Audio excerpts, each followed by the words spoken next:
CTV News continues. Here's what's making news right now. This is why we want to identify the attacker so we can rule anything out and find out if this is a hate crime. Troubling video of a random attack. A young Asian woman in downtown Vancouver suddenly punched in the face. Also ahead.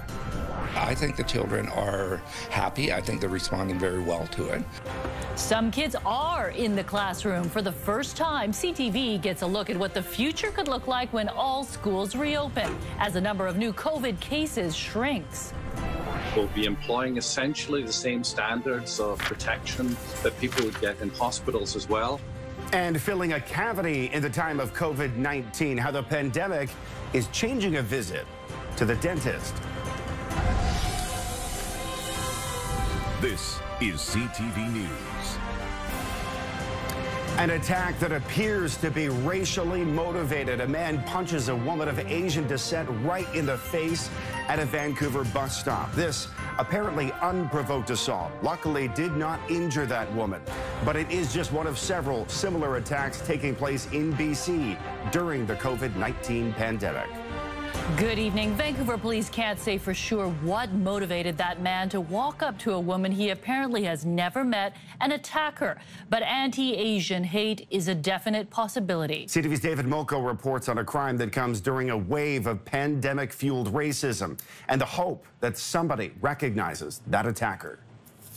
The attack lasts only a second, but slow the video down and you begin to understand why it's so disturbing. The assault appears to be unprovoked, and there was no communication between the victim and the attacker. No words exchanged on Sunday, April 12th on Granville near Pender. Just one horrific punch. The victim, a 22-year-old woman of Asian descent. This is why we want to identify the attacker so we can rule anything out and find out if this is a hate crime. The suspect walks away, then boards the number 4 to UBC. Police believe he's in his 20s, and they're now sending him this message. We're not going to tolerate this. And while the motive behind this attack might be murky, police say the trend could not be more clear. Anti-Asian hate crimes are on the rise. You can still find it on the hill. With 11 out of 15 hate crimes reported during the month of April targeting Asians. That's up from 5 out of 11 in March, when an elderly Asian man with dementia was attacked at an East Van convenience store. CTV News later identified the suspect as Jamie Bezenson. Police say they're still working on charges. If we allow that to happen and go on further, it's going to happen for any other ethnic groups.